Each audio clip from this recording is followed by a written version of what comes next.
And by the way, yes, I'm Janat. I'm a TPM from Robinhood. I think I asked to introduce yourself and I did not do it myself. So welcome to the TPM meetup.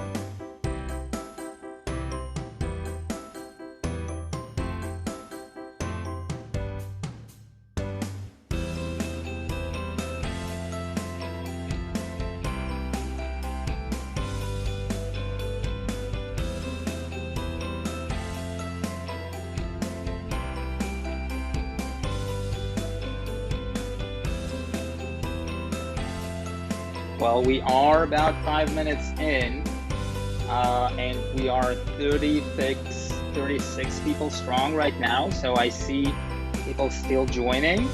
Welcome to those who joined just in the past minute or so. You can see that other attendees are already introducing themselves in the chat. Please feel free to do so as well. And with this, I think we are ready to go.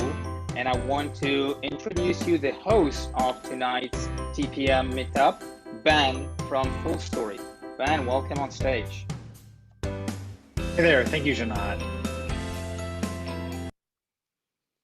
Oh, there. Oh, the abrupt stop to the elevator music. Thank you so much. Let me go ahead. I've got just a couple slides to share. So you cannot start sharing the screen while the other participant is sharing. So if Janat, if you wouldn't mind stopping sharing, I will try this again. Already did. All right, let's see. Oh, here we go. I just have to find the right Chrome tab and hit share. And then that makes my Zoom window go away. So I got to find that again. Thank you, everybody, for coming to our meetup today. Thank you, Janat and Robinhood for providing the Zoom information and providing an AV tech for us. This is really, really helpful, very, very high production value. Helps us get moving along. A couple just quick housekeeping things. We have a panel today, a couple people behind the scenes that I want to thank. Harman, if you're in the Slack community, you know Harman. He's probably the one who welcomed you there. Janat, thank you for setting up this event. Navrati, you did a ton of work behind the scenes, and Sudeep early on, you helped to get a lot of this started. Our panelists today, we have Amanda Johnson Donahue from Stripe, Freddie Munoz from Compass, Ritesh Saluja from Amazon, Lab 26. I'm curious, you'll have to tell us what the Lab 26 part is. I don't know. And then Amrutha Raghavan from The Real Real. And we'll get to know them more in just a second. If you're not already a member of the TPM Slack community, you should join or consider joining. It's a good way to, like, if you want to reach out to any of the panelists here, I hope it's okay, I volunteer all that, or connect with others in the community. You can join the TPM Slack, and it's a good way to get connected to other TPMs. So the best way to do that is to email Navrati. Her email is right there. If you want to quickly jot that down, send a quick email to her, let her know you'd like to join the Slack. You can also let the LinkedIn group know if you're in the LinkedIn group, and we've added a couple people there. That's a good way to kind of keep the conversation going after today. So I'm going to go ahead and stop sharing my screen, and I'd love to welcome to our virtual stage our panelists. If y'all want to go ahead and show your video and unmute. Quick intro of myself. I guess I've been babbling for a while. I haven't even introduced myself. I'm Ben McCormick. I'm a TPM here at Full Story in Atlanta. Our talk today is about TPM culture. I've only been a TPM for coming on 6 months now, brand new TPM. My manager, Ian Stainbrook at Full Story, he's here on the call. I'm hoping I can learn from you, the panelists, a little bit more about TPM culture, because I'm constantly asking him, is this how it's done elsewhere? Is this how it's done elsewhere? And he's probably tired of me asking that. So I'm hoping to hear about a lot of variety and about a lot of how things are different. So I haven't been a TPM for very long. So that's talking about TPM culture today. We're scheduled to go until for about an hour and a half, so until 5:30 Pacific time. I know, Amanda, you're going to have to drop off early. We're going to hopefully get as much out of your brain and as much knowledge transfer as we can before that happens. If you have questions, there is a Q&A in the Zoom. I'm going to try to, like, out of the corner of my eye, keep an eye on the Q&A from Zoom. We'll try to get to questions as they come up if they're applicable. But we may not be able to get to everything. And we're also going to try to keep some time for Q&A at the very end. So with that, we'll move on to introduce the panelists. We'll start with Amanda. If you could share just a little bit about your work history, your journey as a TPM, and how you arrived at your current role. Sure. Thank you for having me, and excited to chat with you all today. So I'm Amanda. I am currently leading the tech programs organization at Stripe, which is inclusive of all the TPMs, some program management, as well as product operations. How did I get into TPM? I kind of fell into it, to be totally honest and frank. So I was at Facebook prior to Stripe for about a decade. And I really kind of grew up at Facebook. I started as an IC1, totally entry level. My job was resetting people's passwords. They had people in Palo Alto who did that. It was crazy. Yep. I was one of them. And I moved into product operations. I got closer to engineering. I was like, what is this? This is awesome. I really love bringing the voice of the user to the engineering teams. And I worked on mobile. And at the time for Facebook, the mobile team was quite small. And so I started to pick up some additional work, some more project-based work. And I just was looking for more and more responsibility. And the PM pulled me aside and he was like, do you want to become a TPM? And totally honest, this was like 2011, 2012. At the time, TPM at Facebook was really pretty hardcore data center type roles. A lot of hardware, a lot of networking, a lot of that. And so it was very different from a TPM on the product side, which we can talk about in a bit. But it was really unclear to me. I was like, what is a TPM? But yes, if it means I get to do more of what I'm doing, yes. So did that for a number of years. I was in developer infrastructure for about 7 of my years at Facebook, and I learned everything that there is to know about building products for developers while there. And I don't have a typical technical background, but I've learned it through experience. And so know a lot about what that's like and what it is serving a developer community. And so joining Stripe and having the opportunity to build products that are really focused on developers has been just a joy and a pleasure. And so that's a little bit about that path. That is awesome.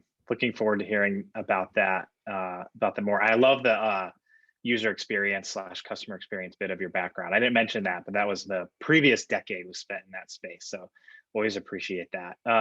Freddie, same question for you. Tell us a little bit about your work history, your journey as a TPM, and how you arrived at your current role. Sure. Thank you, Ben. So I'm currently the head of TPM at Compass, and I will say that I had my first encounter with TPM about 8 years ago. And I found the role again, like Amanda, by accident. I was just wrapping up my first serious entrepreneurial experience in France. And at that time, I was approached by Amazon to work in the Paris office as a software engineer in an office that it is till today not a technical location. My manager at the time was the country manager for France. And they hired me, and it turned out my day-to-day turned into what a manager in London described as a TPM. So I was handling a lot of projects that are very technical in nature that involve several teams across Amazon to deliver features for the French organization. So it's a very unique way of working for Amazon, and the rest is history. So I transferred to the US later, a couple of years later. Worked as a software engineer, as a TPM again, driving programs for the financial organization at Amazon, and then started another company when the Amazon stock was riding to what I believed to be the end of all the Amazon prices in 2018. Was wrong. And then was approached by Joseph to join Compass, chief of staff and head of technical program management. Wonderful, wonderful. And it's been a fantastic journey. And I think that the TPM role is quite unique, and it's still relatively new. Yes, wonderful. Thank you, Freddie. Ritesh, tell us about your story. Again, the points are a little bit about your work history, your journey as a TPM, and how you arrived at your current role. Sure. Hey, Ben. Hello, everyone.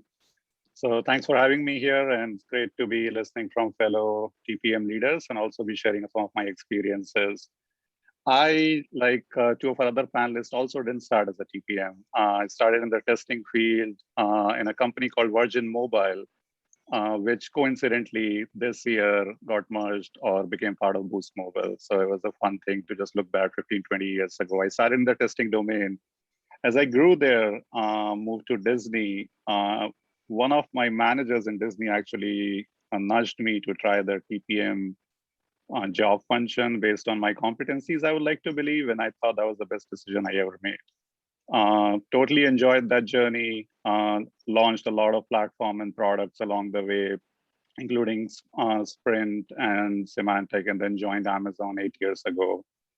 In Amazon, I was fortunate enough to work on a bunch of programs early enough, which did not launch. And the reason I say fortunate enough is because I got to do pretty much anything and everything without really worrying about the outcome.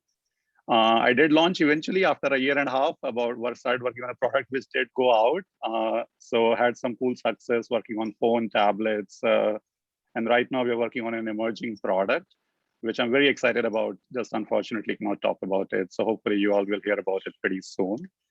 What I do now, I lead a software launch organization, which has diverse job functions, including TPM, testing, program management, beta and trials, and data collection and operations. So it's a amalgamation of functions, which involves TPM and program management functions along with operations. Wonderful. Thank you, Ritesh. Amrutha, same question for you, a little bit about your work history, your journey as a TPM, and how you arrived at your current role. Yeah, I think I'm seeing a similar theme across all three of the other panelists as well. So my journey actually started in supply chain. I, in fact, had Amazon as one of the vendors that I was managing way back in the day when I was a part of Logitech. So I started in the world of supply chain operations, warehouse fulfilling, and running a technical program was a happenstance. So I got an opportunity to be a part of a large technical uplift, and this was in the pharma world. So led that initiative.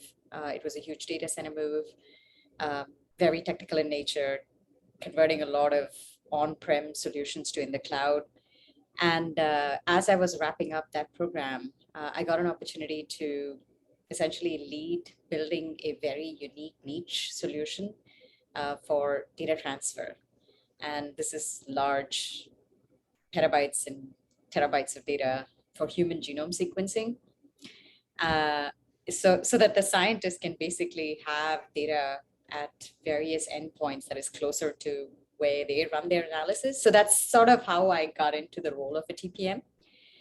Interestingly, as that data transfer platform was something that was so unique that we were building, that we were actually collaborating with the Department of Energy. That was the only other solution that was in the US that offered something similar.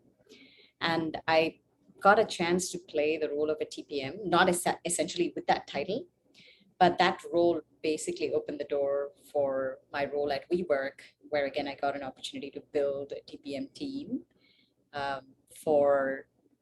that's where this whole marketplace, where there's a supply side of the equation and demand side to the equation, and then bringing the supply and the demand together using tech solves for it, really came together. So one thing led to another. The WeWork journey then led to this current role that I'm in at The RealReal, which is an e-commerce, high-end fashion, luxury goods, secondhand marketplace. So we believe in circular economy. And in my current role, I am building a team of TPM. So I'm hiring, here's a cheap plug. Get that ad in. I am hiring. So for folks that are in the e-commerce domain that are interested in playing the role of a TPM to come help build and scale the TPM function at The RealReal, please do reach out to me. But that's where I am right now. And it's fascinating because it's bringing both the world of the tech stack that I helped build, as well as the supply chain domain expertise that I have from back in the day. They're kind of coming together at The RealReal. So having fun there. It's fun. It is fun when things start to click and they start to come together.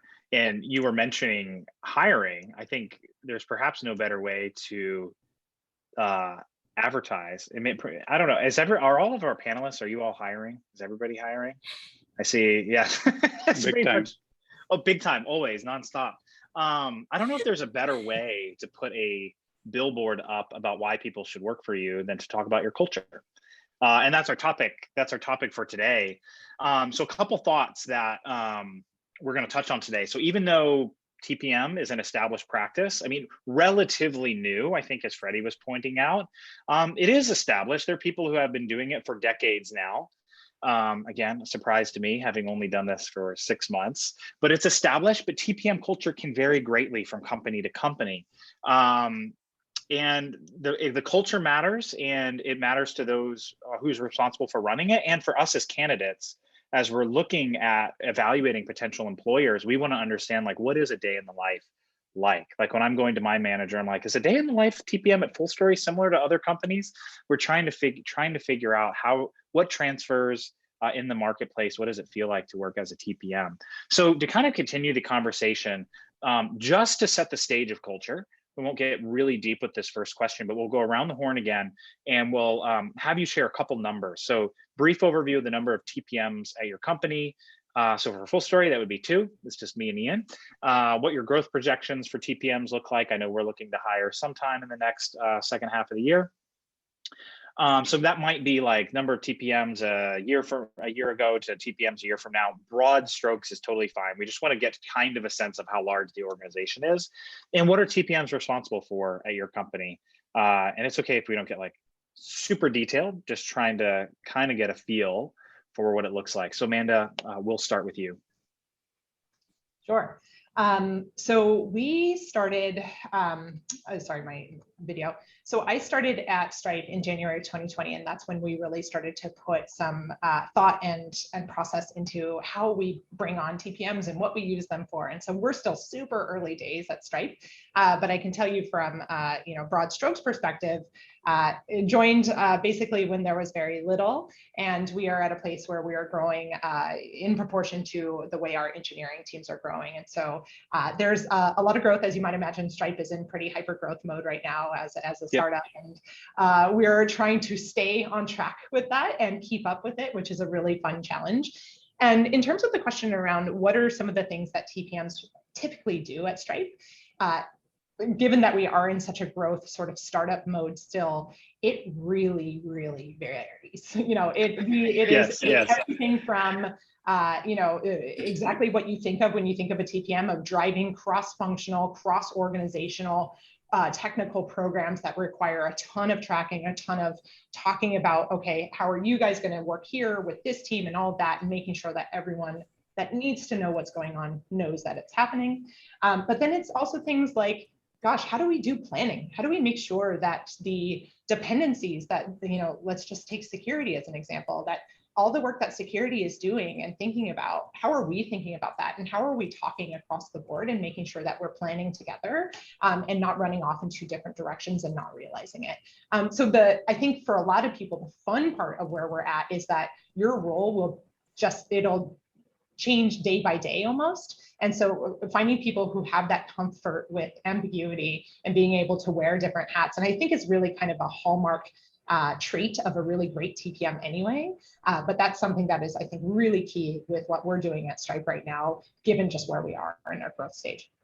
That is a great pitch. And I love how you're able to keep that freshness of a startup. You said startup. Stripe's not a startup anymore. Y'all are pretty big. We're still technically a startup. We're classified as a startup out there, but yes. Really? Okay. We haven't fully exited yet. I get that. But to keep that culture of constantly innovating and incorporating that as part of TPM, that's notable, certainly. Freddie, how are things looking at Compass? So let's say that we started TPM at Compass in 2019. So I was, in a way, the first person hired in the role, and directly as Joseph, the CTO of Compass, Chief of Staff. And at that point, one of the things that I was tasked with is actually with building the archetype of TPM for Compass and looking for TPMs. And we did a bunch of experiments. So February 2019, 1 TPM. December 2019, we had 7 TPMs. I would say in 2020, we kind of stagnated for the first part of the year because we didn't know what was going to happen to the world. Of course. And then real estate started taking off, exploding actually. So by the end of 2020, we had about 10 or 12 TPMs across the US and India, and today we are 15. We're heading towards 30 by the end of the year. I mean, that is very wishful thinking. We're finding that it's getting more and more competitive. As the other panelists will probably say. That's good for everybody who's not a hiring for. manager on the call. So exactly, yeah. Exactly. So shop around. That's my advice. If you're looking for a new job. No, don't say that, Freddie. Because serve the best of the customer, our TPMs, our fellow TPMs.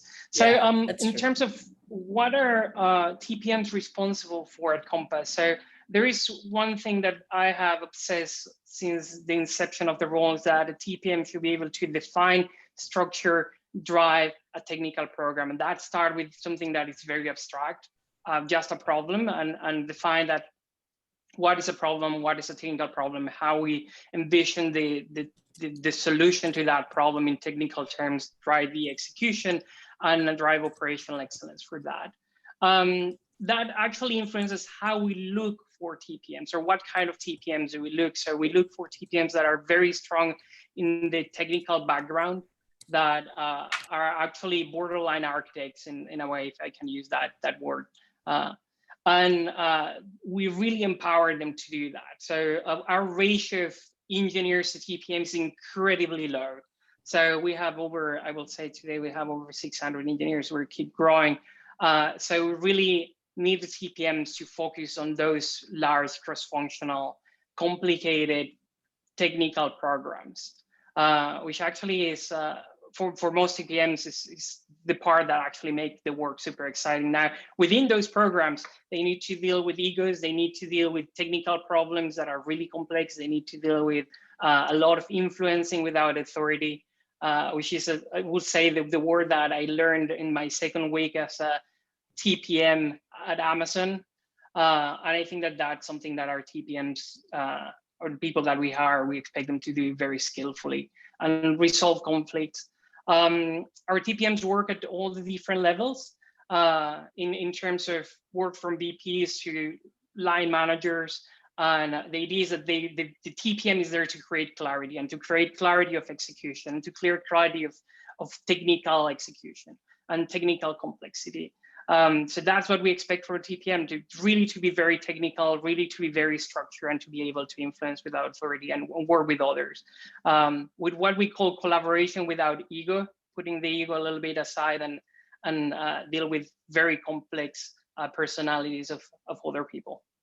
That's I feel like we heard the exact same theme at our last virtual meetup, where we heard people like influencing without authority, being able to work with very competent people who are like very strong in their own domain, oftentimes engineers. So being able to, and that's the thing that still surprises me about the role as somebody who's new to it, is how the amount of leverage that you can apply just by adding clarity to a situation with people who have domain knowledge that perhaps greatly exceeds your own. So moving to the other extreme of TPM size, Ritesh, tell us a little bit about Amazon. I hear you have a few TPMs over there. Just a few, count on fingertips. Actually, you know what? It did trigger my curiosity, so I started doing some search today. I normally don't do that, busy with programs, and we do have thousands of TPMs in total as an organization. So it's a big number.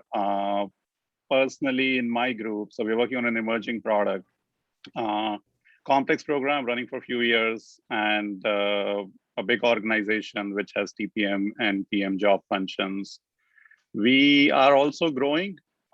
So we're growing both in the dimension of technology, but also in the dimension of operations. So scaling is a big factor with anything involved with Amazon.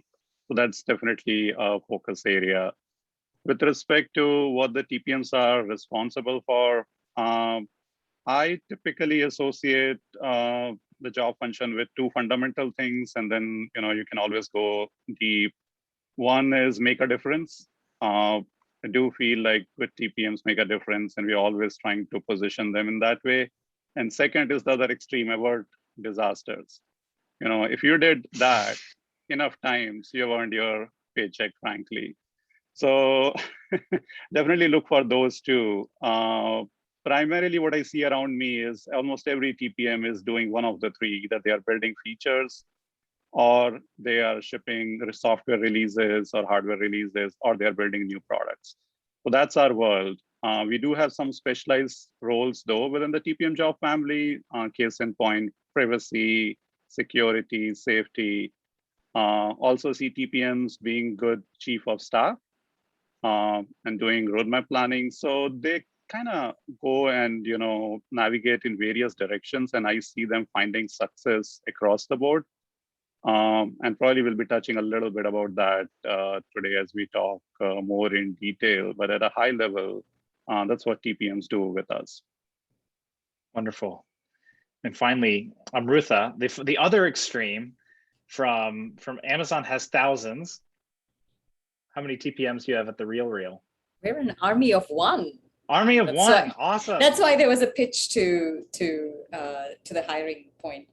What is interesting, as I heard the other panelists talk, is the RealReal is possibly where Freddie was 2 years ago in 2019, and where Amanda was maybe last year. So I was the first TPM that was hired. I was hired by the CTO for the RealReal end of 2020. And I am building and scaling the TPM function. So as far as what the TPMs will be doing at the RealReal, I use this rubric while explaining the role to candidates. And the rubric being, my expectation is product defines the why are we building something and what we should be building. Engineering helps define how we're going to be building it. And TPM's singular responsibility should be when. And however they want to solve for the when is the actions that they will need to take. Whether it is avoiding disaster, to Hitesh's point, whether it is making a difference, whether it is bringing clarity to that question, that is the singular answer that they need to have for every program that they are responsible for. Interestingly, the scale at which the RealReal is, we have about, we're much, much smaller. Amazon's probably at the other end, and we're at this end, where we have a total of, all of engineering is about 100, 120 engineers. But on the flip side, you get to be a TPM amongst 3 TPMs in the company. So the work that you're doing is definitely going to be high visible, and ambiguity is something that is part and parcel of the role. To Amanda's actually another point, I call ourselves as a post IPO startup. So it feels like we went IPO in like really quickly in 2019. And we were, as a company, we existed for 10 years for sure. But there's still a lot of, now is when technology is coming in to really make a change and make a difference. And the TPM's responsibilities will include running programs that has a lot of replatforming efforts, that have a lot of scaling efforts, that have a lot of feature releases and launches. So being technical and being ready to pivot, because we can't afford to spin cycles on programs that don't quickly have a return on investment. So there are pivots that people need to do. So those are some of the things that the TPMs will get to do as a part of this small yet mighty team. Yes, I can see. When you work for companies of different sizes, it's amazing how you apply leverage. Even with the same role, how you can apply leverage and make a difference with companies of different sizes. That was all the introductions. I feel like I learned a lot, even just with the introductions. We're going to get into specific questions. So for the panelists, I'm going to ask specific questions addressed to individuals, to you. But feel free, if you have something that you want to add, to unmute yourself and take a turn afterwards. It's not meant to be necessarily just only one person can necessarily answer it. So and also if you disagree, If you disagree with somebody else on the panel and there's an opportunity for some constructive confrontation between how you do your different cultures, you want to highlight how your culture maybe is a little bit different than another culture. That's great. It's okay. Nobody's wrong. We just have different ways that we establish it. And one of the ways that we'll pull out the differences in our culture is where we might disagree. So open invitation there. It's a safe place to have a disagreement with your fellow panelists. So first question for Amanda. How would you describe, maybe you touched on this on the intro a little bit, but how would you describe the TPM culture in your organization to somebody on the outside? Like to me, to somebody who doesn't know what TPM looks like at Stripe. Mm-hmm. I would say, to borrow a Facebookism, that we're 1% done, and we're still figuring it out, to be totally honest. And so one of the, just going back to the ambiguity, with that being such a high importance, we're really, finding that people who crave that, okay, I'll do whatever it takes. I'm happy to just jump in. Let's get this job done. Users first. Let's go. That is helping to shape what we build as an organization. And it's really interesting. I guess this isn't exactly an answer to that, but this is something that I'm thinking a lot about, and I think many of you care a lot about, is where do you find the line between defining exactly what is required of you in the role versus maintaining some of that flexibility for whatever comes up that needs to get done. And I know that that's hard for a lot of individuals, and I've been there myself, where I remember having a conversation with someone pretty important at Facebook, and I was like, I don't know what's expected of me in my role, but I just keep doing what I think is important, and that usually pays off. And so we have a little bit of that sort of like by the bootstraps, grassroots kind of culture still, where we're still figuring it out because we're so early days. But I would say the things that particularly at Stripe are most important as compared to, say, Facebook. Critical thinking and really being crisp and clear on how you communicate, say, program status very simply, but how you show up and communicate via email or whatever it is. There's a heavy written culture at Stripe, and so really being able to be crisp and clear in your decision making and your thought process and how things are going, and communicating that to other people is just super, super important in our culture.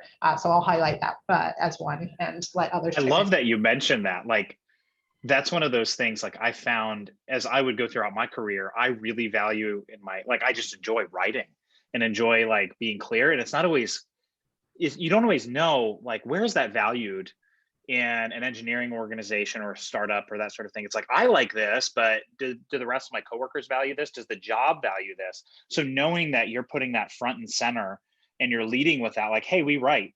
Like, that's something that would be like, oh, you have my attention. I like to write. I like that that's valued there. I get to kind of go toe to toe with fellow TPMs, and we get to, iron sharpens iron, get a little bit better through our writing.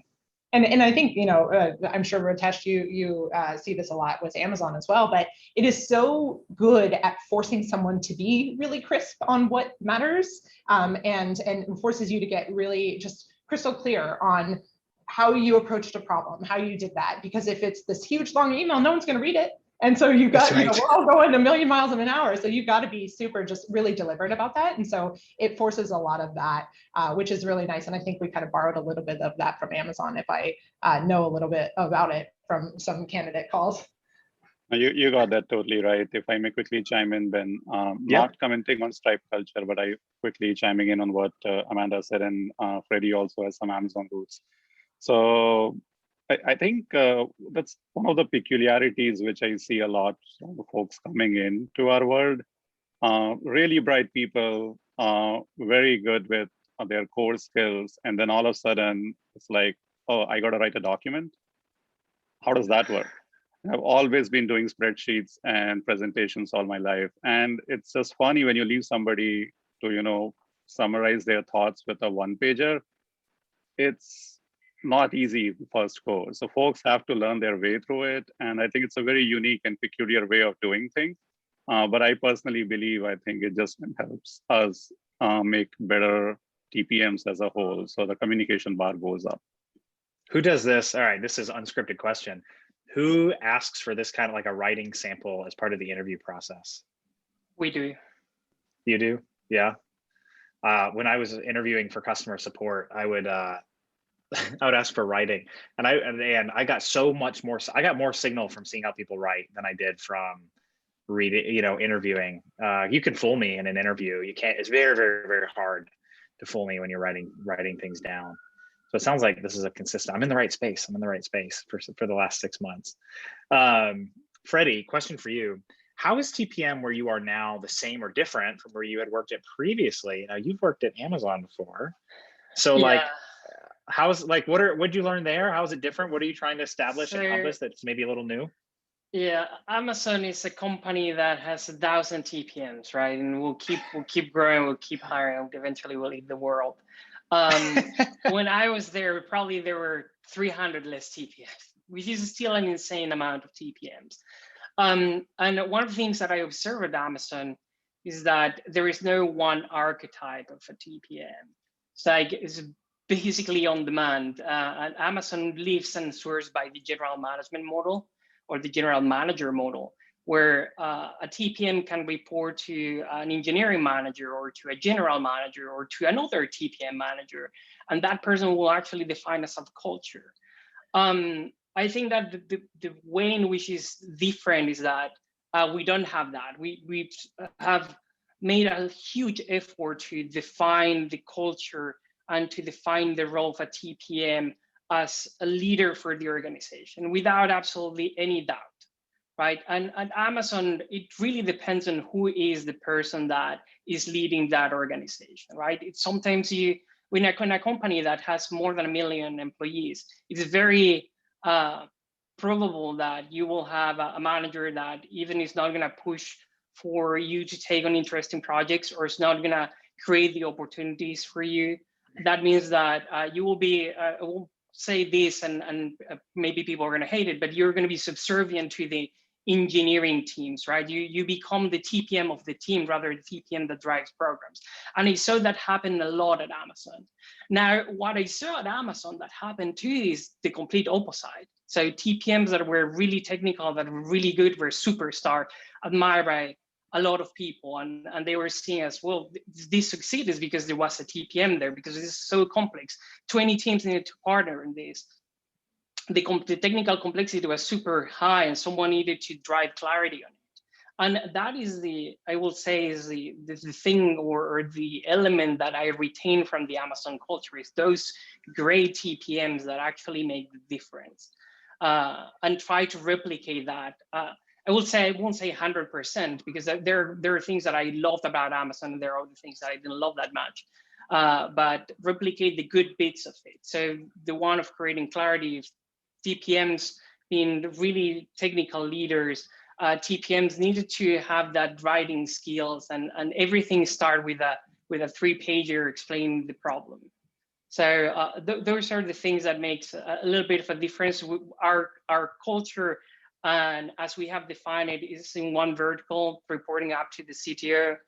And we really try to keep the ship tight, right? So you get to lean into your size a little bit more.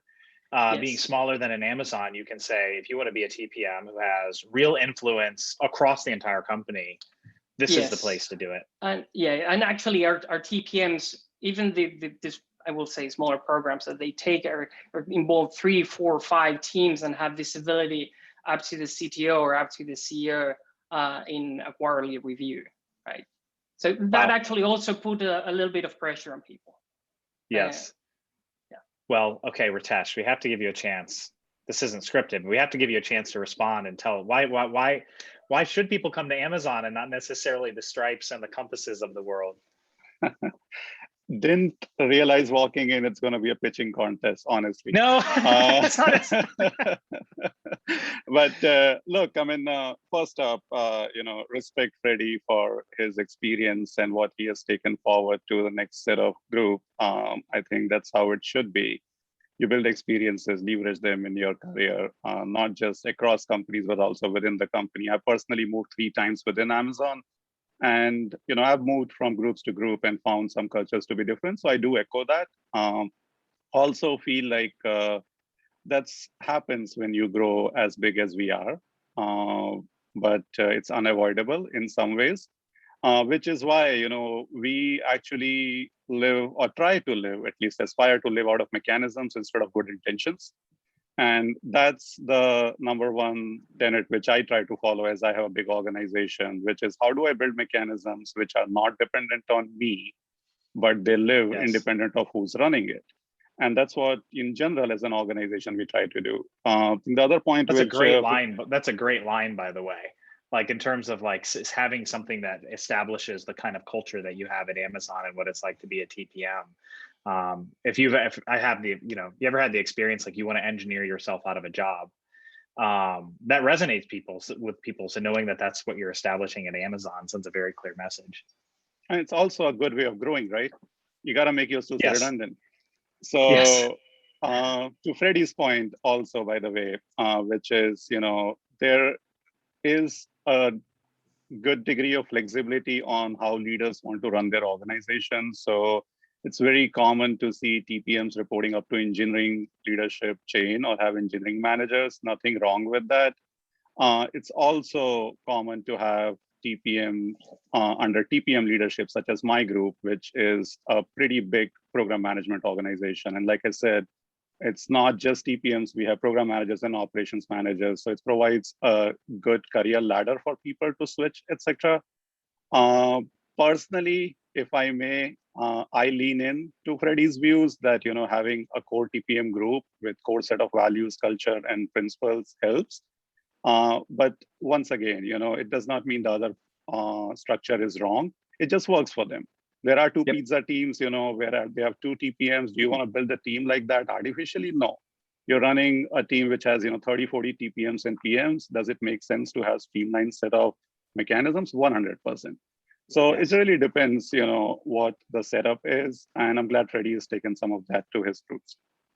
I think one of the things you mentioned, Ritesh, is at a company the size of Amazon, you talked about your own movement within the company. That's something that you can do at a larger organization. Like at a company the size of, Full Story, there's two TPMs. So if I wanted to be a TPM in a different culture, I'd have to go somewhere else. But if you're at a company the size of Amazon and you want to continue your practice, but maybe in a different, working on a different set of problems, being able to transfer horizontally or making, a half step function jump somewhere else is something that you can do with that larger organization.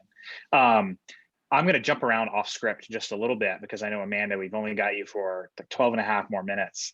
So one of the other questions I had for you was, as a hiring manager, how do you attract the right kind of talent that's a good match for your TPM culture?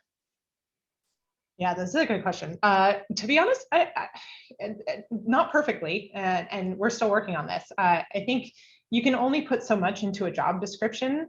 And really, at the end of the day, you've got to talk to people. And so that is not something that scales. And when you're hiring a bunch of different roles, that is a lot of time. And so we do put a lot of emphasis on making sure that our job descriptions are bare minimum in terms of requirements, because we want to try to reach a wide audience. But then we also are very intentional about making sure that we spend time with candidates early on in the process to assess how they're feeling about things, but also to give them an opportunity to better understand who we are and what our culture is like. And so, in fact, one of the reasons why I ended up leaving Facebook to go to Stripe was because of the people and the culture that was apparent through the interview process. And so I think that there's a lot that you do as a hiring manager and as your team, when you've scaled out to having other people be on your, hiring loops, there's a lot that you represent through what questions you ask, your warmth, just all of those things, and just the overall candidate experience is something that we think a ton about, and we want to make sure that we're intentional about making it as good as possible, regardless of outcome. You had mentioned, earlier about how you still have a strong startup culture at Stripe. You're still innovating. You're talking about how, you may not know what problem you're going to solve next month because there's still so much variability and innovation that needs to happen. How do you find the people who are going to flourish in that kind of environment? Because that could be quite different from other companies in TPM and other companies. Yeah. So just very like tactically speaking, what we look for in our interviews is we have a fairly standard set of interviews that I think is pretty par for the course. I think Ritesh, you mentioned a couple, like systems thinking and stuff like that Amazon does. So we've got all of that. But one of the things that we also have is a internally designed loop that is meant to get at some of the operating principles that are really important at Stripe that are just independent or role agnostic. And they're things like rigorous thinking. Are you very structured in your thought process and how you break down problems? And I, kind of talked about that before. Are you, very user focused, and do you put users first and foremost and prioritize behind that? And so we have an interview where we look for things like that. And then throughout the rest of the, standard interviews that you might see with other TPMs, like, prioritization, partnership, technical discussion, systems thinking, all of that, and program management, of course. That's awesome. I like how you also mentioned how you cast a wide net in the job description. You try to not let people pigeonhole themselves out of the job, but then you use the interview process as a way to really identify those who are going to probably get them to self-select into wanting to join the organization if they're a real fit. That's the goal. It's an imperfect process, and I am actually very curious to hear what the other panelists have done here to maximize this, because it's just, it is something that you end up spending a ton of time on as a hiring manager and as a company to get the right people, and obviously it's worthwhile, but it's definitely imperfect trying to make a judgment call on someone after 45 minutes of conversation. Yes, I'm curious, Amrutha, when you're thinking about hiring, especially you're like that first person after yourself, how do you think about, because there's all kinds of different flavors of TPM that you could potentially add to the organization. How are you thinking about that next person and attracting them to the real to join what you're doing there? Yeah, so I actually have the opposite position almost of Amanda's. Yes, disagreement. Yeah, well, not exactly. So the need that I have and the real has, and to your point, this will be like the first hands-on deck TPM. In all transparency, right? We have a total of 13 strategic programs, and I am not doing what a TPM can come in and do while running the strategic programs on top of doing planning for 2021 as well as the remainder of 2021 and 2022. So what I'm helping the team right now is literally just superficial, like TLDR version of what a TPM can do. So the need I have is almost rewriting the job description several times over. To Anda's point, it's really through experience. I was just talking through some numbers earlier today, just so happens with the recruiters, and it's fascinating to see how many hiring manager loops I've completed, and yet filtering through and funneling through to identify the candidate that will actually be successful once we move them to on-site and be a great fit once they come on board and join the team.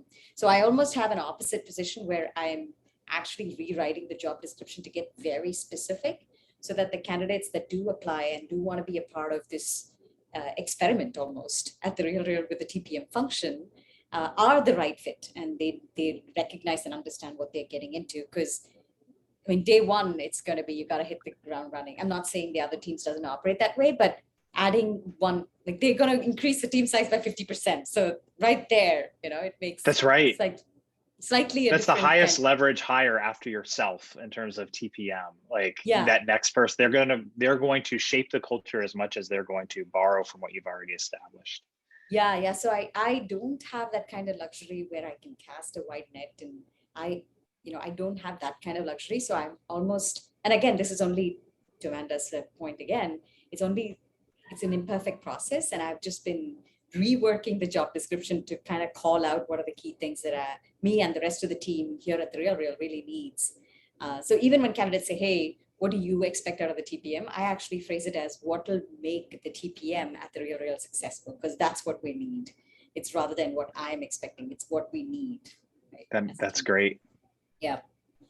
Amanda, I'm curious, based on what Amrutha was saying, if any of that resonates with where you were a year ago when you first joined? Like if how have things changed for you since you've evolved? Like if you go back to when you first joined and you're making that first hire. Well, so I joined, and I joined, and there was a bit of a presence of TPM. So I never had to make okay. terrifying first hire, which my heart goes out to, because that is a big deal, because you are creating a brand and you are extending your baby through this other person. And so I definitely get that. But actually, to Amrita's point, I was just last week going back and forth with one of our business leads who leads one of our core areas on a JD, on making sure it was really capturing the qualities that we were looking for this particular role, and really trying to distill it correctly, because my first instance of it had a few too many areas of importance around a particular area, and he had a preference for a different one. And so it was a lot of negotiating back and forth. And so I think really refining that job description, it does matter. That is the face of what this role and potentially someone's life for the next N years is going to be. And that's the first sense that they get of it. And so you really want to do it justice. That's great. That's a good, I almost wanted to say thank you for doing that and for putting the effort into that, as an IC TPM, to know that the hiring managers out there are putting the time and attention into the job descriptions. You're right. You're exactly right. That does shape our lives over years, and those initial thoughts and those initial dispositions are ultimately that's the start. That can shift, but it's definitely where you start is where it's going to give a lot of momentum and inertia. Ritesh, I see you came off mute. Did you have something to add? No, just toggling the buttons. Okay. Wonderful. Well, since Amanda, I know you've got to go. Is there anything else that you wanted to add, or anything else that may be top of mind for you in terms of TPM culture? Since this is such a focus on hiring, and I don't know if folks in the audience are thinking about interviewing or that sort of thing, but just my pro tip, I guess, if I will, just put myself out there after having done a lot of interviews for a lot of folks. I think if you are preparing for a TPM interview, the one thing that I just could not encourage you to do more is to listen to yourself speak, which sounds so simple, but I think it's actually it's just so important to really, I've been harping on this whole time of how crucial those communication skills are. Yes. So many times in interview feedback, we have candidates who I think have all of the qualities to be able to do the job, but they're not able to convey it. And I think really taking the time to refine how you think on your feet and how you do that is just the one thing I want to leave, that spend time thinking about that, because it really pays dividends if you work on that. Do you mean literally record yourself having a conversation with like a friend or a trusted peer, and then play it back and hear how you speak? Yeah, I'll tell you all a secret. I worked with a coach as my org at Facebook got big. I started to have to do more panels and Q&As, and I got the pleasure to. And I was getting really nervous about getting questions on my feet and having to answer them. And I wanted to be able to answer them confidently. And the coach worked with me on how to slow down my speech and record my speech, and it just all these very tactical things. And it just did amazing things to how I was able to think through problems while standing up in front of an audience. And I think it's incredibly applicable in an interview setting. And so it sounds weird, but record yourself and hear how you're speaking. Are you making the points that you want to? Are you going on and on? All of that you'll actually learn on time. I love that you gave us permission to do that, because that sounds terrifying to just record myself speaking.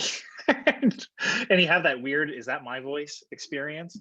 But I think, it's a really good, that's a really good point, because as hiring managers, there's nothing more frustrating than seeing somebody present what looks like a very, very solid application, and they're going through certain aspects of the interview where you're getting a lot of signal, and then a particular area is just filled with noise, and that could be the way they present themselves in their conversation.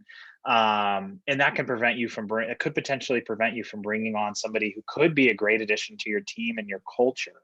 So it's a good reminder to all of us to work on those soft skills that can actually be quite hard, quite technical, those soft skills that can help make sure that we're presenting more signal the noise during the interview process. That's a really great reminder.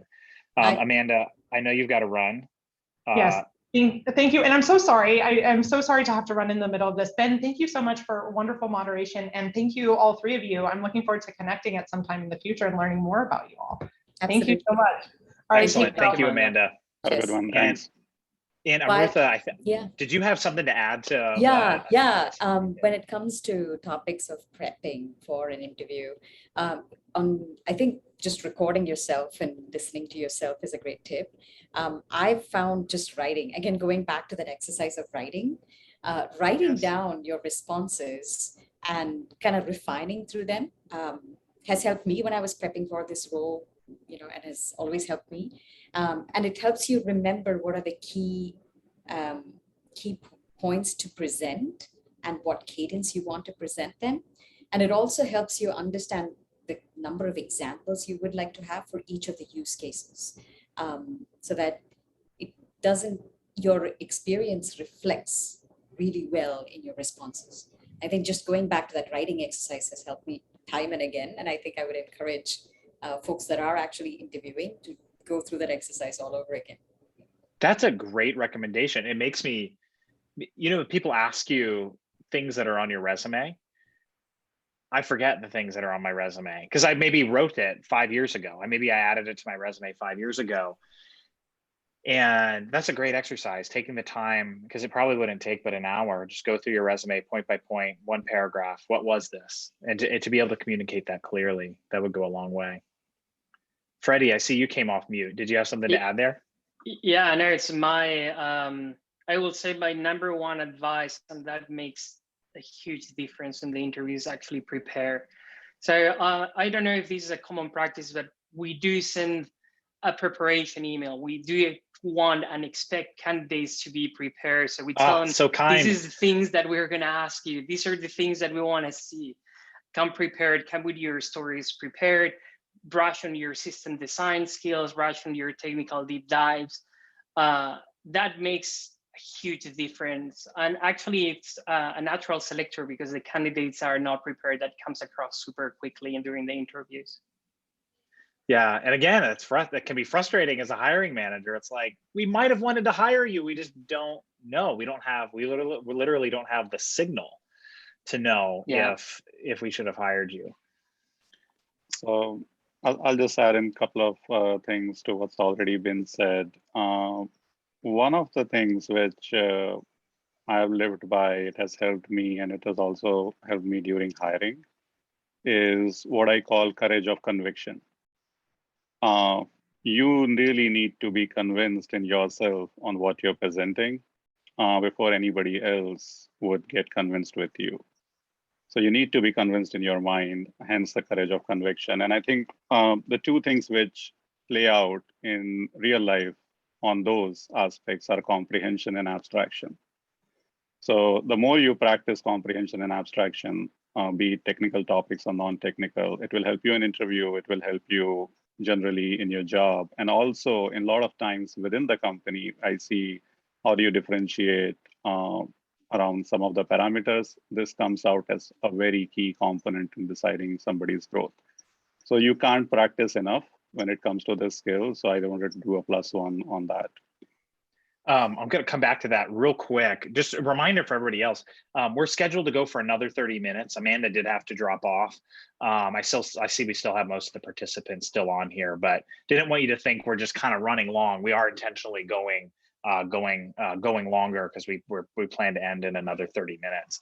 But I think Ritesh, to your point about courage of conviction, I think a lot that's where writing can really help. As an exercise, I don't know if y'all have had this experience, but I'll find sometimes I have an idea in my head, I'm on my second cup of coffee, it feels clear, and I go to write it down, I go to type that email or write that design doc or whatever it is, and I can't get the ideas to come together. I have to really work to go get that feeling of clarity to come back, because sometimes it's just not there. And that work of working through the problem in writing is a great medium for that, can deliver that courage of conviction. that you were talking about. And then once it's there, then you can speak to it rather freely. So I'm going to jump back to the script just a little bit. We've been all over the place, but it's been kind of flowing. Freddie, I wanted to ask you, how do you evaluate how do you evaluate if a candidate is a good match? You mentioned writing and being able to write one-pagers, but what other skills are you looking for? So we do have what I will call a pretty standard 5 or 6 interview process. We can be excruciating, but what we are looking for is we all look for the perfect candidate, and every candidate that comes from an on-site, I want that person to be a superstar and to blow us away and to make a hire. Because it takes time, it takes a lot of effort. So we look at various signals that we get from the candidate, and our goal is not to find the perfect candidate, is to mitigate risks, right? So the first signal that we look is system design, technical deep dives, or technical proficiency, right? So can this person elaborate a system design? Can this person speak in the language of an engineer? Can this person poke holes on a software architecture? Can this person design something that will scale? The other thing that we look at is program management, either experience or proficiency at organizing programs, right? Structuring. How will you ask the questions about what we are doing? How do you define a vision for a program? How do you define the structure? How do you create a breakdown structure? We have several types of questions that we use for assessing that, but the one that I love is a case study. And I'm not very shy of sharing it here. When we ask candidates to add a 6-day to the 7-8 day to the week, so turning from 7 to 8 days a week, and we let the candidate roll. The best candidates actually end up structuring that as a program and walking you through the implications, both technical and non-technical, about it. Other things that we look at is technical project retrospective. So we expect technical program managers to be able to use their technical skills to unblock people, or to unblock their programs, or help teams move forward for their programs, and how they have done that in the past. And if they have not done it, let's say that we are hiring someone that hasn't had that experience, how they will do it. And then we start again running a case study, more or less. The other thing I love that. I'd love to dive in on that example of unblocking people. I used to, when I was hired for support engineers, one of the things we would say is you can unblock yourself with code. Like, because we had to be able to support customers who wrote in about code, so we needed coders. Yep. And it was a very fast litmus test on if you could do the job or not. And it's interesting to hear you use similar language. So I'm curious, when you have people who aren't maybe they're not technical to where they're writing code, how do they explain unblocking other people, unblocking other technical problems?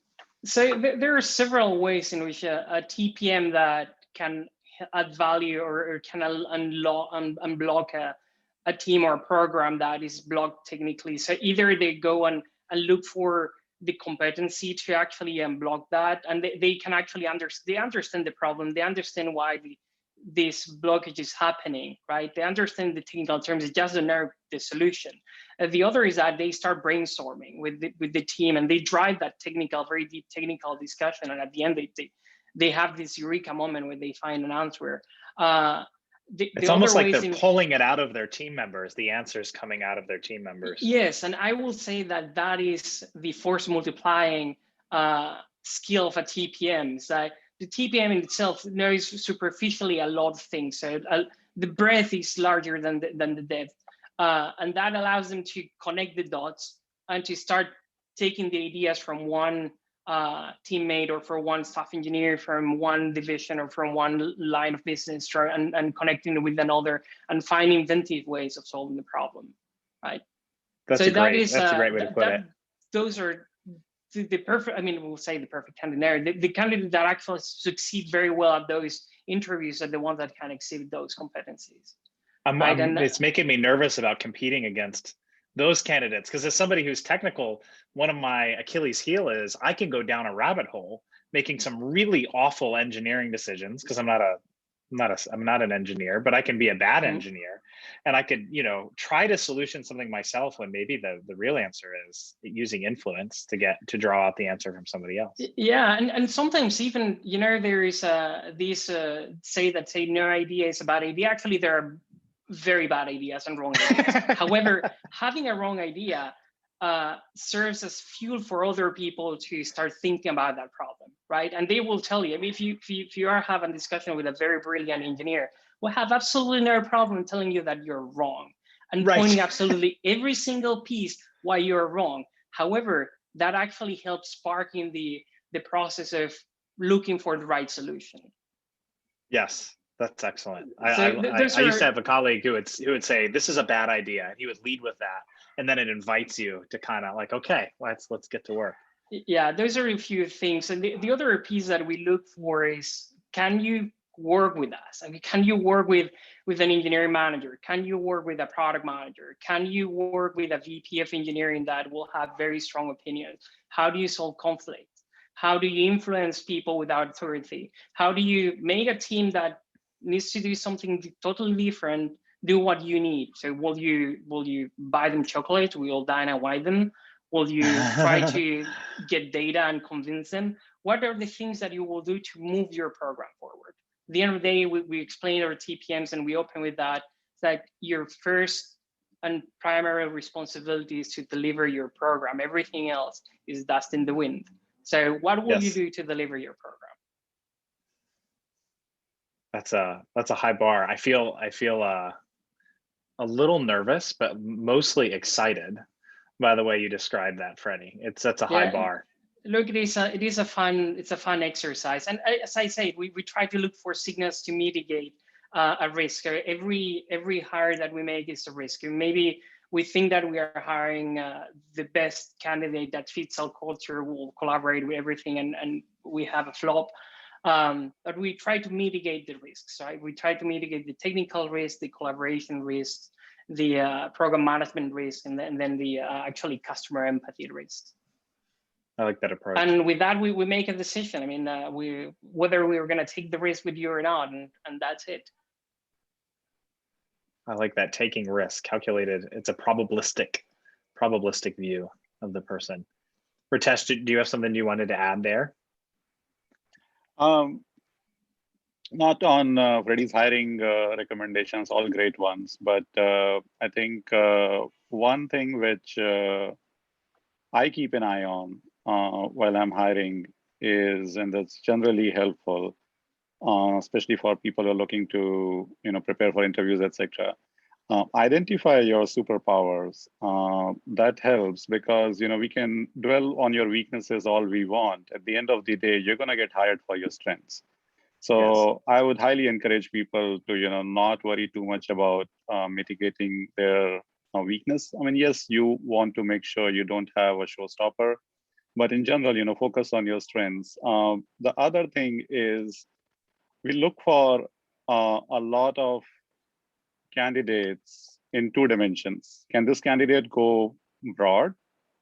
And can this candidate go deep? And then you flip it. So if they're doing very well on breadth questions, how are they going to do on the depth questions?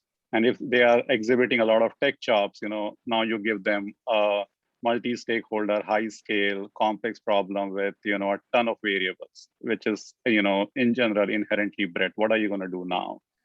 And it's not a deal breaker, but it just helps me parse out where their strengths are. And one thing which often do is, it's so funny that a lot of times you start with a hunch on where this person is going to fit, and 3 months down the line, guaranteed they're doing something else. Fortunately, we have multiple roles open and multiple opportunities to shuffle with a big team, so it works out. But it also shows that you're not almost always able to pinpoint in the interview where they're really good at. So you as a hiring manager also need to be flexible about working with people's strengths and let them shine. And then if it's not working, them, keep working out, keep giving them other opportunities where actually they might be a better fit. So some of the sound bites which generally go through hiring and post-hiring process. Yes. Okay, I'm going to ask one last question. I'm going to open it up to the group, and then we'll open it up to Q&A in Zoom, in the Zoom chat. Not everyone is a match, at least based on like maybe what you listed in your job description. I'm curious, have you ever had a candidate who at first blush, they didn't seem like they were a fit, but the more you got to know them, it invited you to change your thinking on how your TPM culture might change? Is that for me? It could be for 100%. anybody. Okay. 100%. Okay. 100%. Go ahead, Amrit. Yeah, so I mean, I think Ritesh kind of highlighted that. One of the things that I constantly continue to recognize and really absorb is the fact that the 45 minutes is, or even an hour, is just not enough for either the hiring manager or even for the candidate to have a fairly high level of signal about each other's capabilities. One of the things that I talk about during hiring is I say I'm not looking for a fit, I'm actually looking for a complement. Because I want to be able to have disagree and commit. One of, I think, Amazon's principles as well. I want to have the TPMs toe the line with the architects, but actually not do the system architecture. So there's always the healthy tension that I would like for the TPMs to be able to hold and be comfortable with it. But it's not something that you can get a signal on during the hiring process, which is why I think having the right kind of panel, and again, right is very subjective, but having the right kind of panel has been one of the things that I've been experimenting with. That's great. Yeah, so to close out that thought, 100%, where I That's have excellent. not been sure about the candidate, but then once they clear the hiring panel, then the signals are just vastly different. That's great. And then that invites changing your team in a positive way based on your other coworkers who are maybe in other parts of the organization. Yeah, and the TPM function absorbs culture from the product function as well as the engineering function. Yes. So it's hard for us to say, hey, we're going to have a culture of our own. At least this is my position. So every hire that comes in not only bring a piece of themselves from their previous org, but they're also going to absorb sideways from both product and engineering. Yes, that's a good observation as well. Yeah. Ritesh, were you? I couldn't quite pick up who was speaking up. Was that Ritesh? Yeah. Amrita chimed in, so I wanted to wait. I think one observation here is even before somebody comes in and provides an orthogonal view, if you will, you yourself as a hiring manager should be ready to break the norm. I feel like if you're not willing to do it, then the chances are you're actually going to bring same set of people who you feel are going to do the things which you want them to be done. So that's one thing which I try to do a lot. I mean, like, even within my own team right now, we have folks from aeronauticals, enterprise, e-commerce, chip manufacturing, and believe it or not, construction. Excellent TPM. So, you have to be ready to, break some norms. And then once they are within the system, I almost feel like, you have to solicit disagreement just to see the alternate view or contrarian view. Unless you have that, you don't know what you're doing wrong. So I almost feel like it's not like, what do you do when somebody does it? It's like, as a leader, you have to go and solicit it. The more you do that, the higher the chances are you'll fix things. I love that. I love the way you put you totally flipped my question. Not just what happens when somebody challenges your culture, but how do you invite the challenge to your culture? How do you pull that out? That's excellent. I'm going to switch to it. We had a couple questions in the in the Q&A here. somebody was asking, how do you change industries as a TPM? For example, maybe you're at an enterprise SaaS company, maybe like a Salesforce, and you want to get into a B2C company. You know, perhaps something like a B2C side of Amazon or something like that.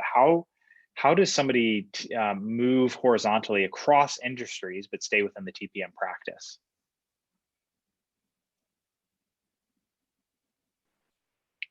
Or another way to put it might be, if you had somebody apply to your organization that came from a different industry, how do you fit them in? I'll actually talk about switching industries because I was fortunate enough to be able to do that. My first TPM experience was actually in pharma, and then I switched to in pharma. It was actually in infrastructure. And then I got the opportunity to build a product and then move into the marketplace side of things. So when it comes to this function, it is where product management was probably 15 years ago. It's still pretty nascent from what I'm seeing. Having said that, there are similar themes irrespective of which industry you're operating in. And being aware of what problems you are solving or you will be required to solve, and what is the structure that is needed, what is the intensity of structure that is needed in that industry is important. So case in point, when you're in pharma, when you're in banking as a TPM, you have to recognize that the programs that will be running will have a big element of security and compliance that you'll have to support, because these industries are largely more regulated than the non-traditional tech organizations. Sure. Yeah, so having a sense of which industry you're trying to move into and what kind of a structure that industry is going to need will help. But otherwise, I think the skills are pretty transferable. I don't think a TPM that's coming out of a B2B will be largely different from a TPM that is coming out of a B2C. At least this is my view. So maybe some of the practical advice is try it, but record yourself interviewing and practice it and work on those soft skills before you make that move so you can put your best foot forward. Yeah, and a group like this is actually great. You can hit up TPMs that are operating in the industries that you would like to move into and just have a chat.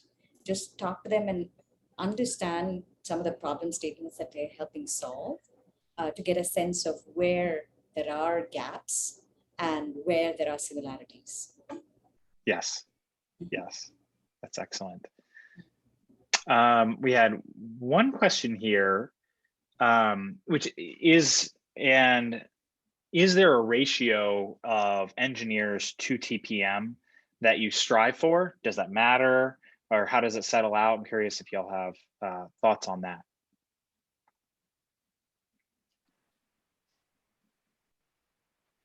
I can go. I think there are some guidelines, at least within our world, because of the size. So you do want to make sure you follow those guidelines in general. I don't think there is a norm. I've also seen TPMs influencing big groups. And at the same time, I've also seen a 2-pizza team having a TPM. So it's really depends on the use case. So we do have some guidelines, but at the same time, we do not pigeonhole on those. We do what makes sense. And that's as much as it may sound like cliche, but frankly, that's how a lot of those decisions are made. I mean, if there is a need for a specialist, you will go and hire it, versus if there is a need for a TPM who can, influence, if they have a release management TPM, I mean, they're going to influence hundreds of people. Then you're not going to apply just the guideline of engineer to TPM. So it's a little bit of that. I gotcha.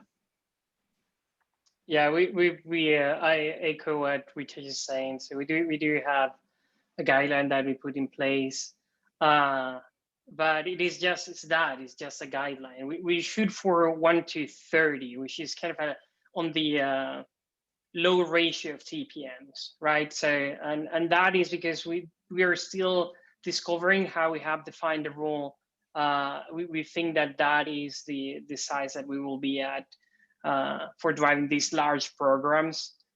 It can change. I mean, it's the people that put that that guidelines in place can change it tomorrow, right? And it's also, it depends a lot on what are the needs of the business that you're operating or the products that you're building. Yes. I'll chime in one last Yes, thing. go ahead, Amrita. Yep. Yeah, so the way I'm looking at TPM role is rather than thinking of it as the TPM ratio to the engineers, I've found looking at TPM ratio to EM and PM have been helpful. Again, depends on what the role of the EM is, and PM being a product manager or product owner is. For the size that RealReal is, looking at it as one TPM that's helping support the product roadmap. So that includes launch, release, operations for 3 product managers. So roughly 18 to 20 engineers. I'm hoping to get there, 3 to 4 product managers, I should say. So I've found that rubric be a little bit more helpful for me as I'm thinking of how the team will build and scale. And again, in my case, it's a little bit simpler where I think of a marketplace as a demand side PM that's working on demand side equations. There's a supply side PM that's working on supply side equations. And then there is a PM that's helping kind of bring the products through the marketplace. So that's the way I have it structured. When I look at engineers, it's a harder solve because again, the Scrum teams tend to vary in size for where I am. That's good. That's a good insight. It's not always just engineers. Yeah. I'm going to ask one last question here. For everybody else that there are a lot of good questions here. If I didn't ask your question, this is an invitation to join the Slack community. Ask your question there. These are the types of questions that I'm sure everybody is thinking about in the Slack community. Slack community can be a great place to tee those up, and especially after an event like this, people may be a little bit more active than they normally are. So last question here. If I thought this was really interesting. If you are a TPM, so this is a job you have done before, and you're entering a company or a situation that's unfamiliar with what TPMs actually do, where do you recommend focusing your energy to best demonstrate your value? So a company that doesn't have TPM, how do you communicate? How do you demonstrate your value? So I can go. So I will apply the same formula that I have for solving any problem. Understand the problem, make sure that the problem is understood by everyone under the sun or everyone that needs to have a stake on it. Start formulating a solution, inform along that solution, and make sure that the people that are going to be involved and the people that are your stakeholders see that there is a structure, that things are in order. And that actually helps reinforce the vision that, okay, this is in order for leadership, start funding up. The people that are in leadership position, they will say, okay, I don't need to take care of that. The new guy has it covered, or the new person has it covered. For the people that are actually working with you, they will see that, okay, I know what I need to do next. So I don't need to actually worry about figuring it out, right? Someone actually has set the path for me. And then it's about trying not to, I will say, be too overbearing with the execution. That's excellent. I like how you said well, you were talking about from a leadership perspective, for leadership to trust that, the new person has it. They have it under control. They have the problem solved. That's a major relief. And if you can communicate that in the realm in which TPM operates, I could see that being an exciting proposition. The things you don't have to worry about now because you brought TPM into your organization. Yeah, I would echo that. I would just say, go be the TPM, right? Go be the TPM. No, seriously, just go be the TPM that you need to be. Show it by example, like build the program and execute on it so that it's a success. And of course, make sure to leave trail marks so that people recognize, because a lot of the work that the TPMs tend to do does tend to become invisible. So make sure that you leave your mark so that people recognize this is where the TPMs come and bring signal in a noisy situation. Wonderful. I heard one thing once, and it has stayed with me. So I'll just share with you all, and hopefully you can use this in this example and in future also. And somebody said once, I don't know what TPMs really do. What I do know is when they are in the project, they seem to be more successful. That's excellent. So just go sell that. Yes. And do it. I don't know what they really do, but when they're in the project, it seems to be more successful. Thank you, everybody. I hear the music ushering us to a conclusion. I want to thank our panelists. Y'all have been wonderful. We'll thank Amanda in the chat and Slack. Navrati, thank you for so much behind the scenes work, and Marutha as well, so much behind the scenes work that you provided in nudging us forward. And thank you, Janat and Christopher from Robinhood for providing the Zoom information and the AV tech. And of course, thanks to everybody else here. In the chat, Navrati provided her email address. If you're not already in the Slack community, send her a quick email so you can get added. Thank you so much, and pay attention to the announcements and the meetup events channel in Slack, and we will see you next time. Have a wonderful evening.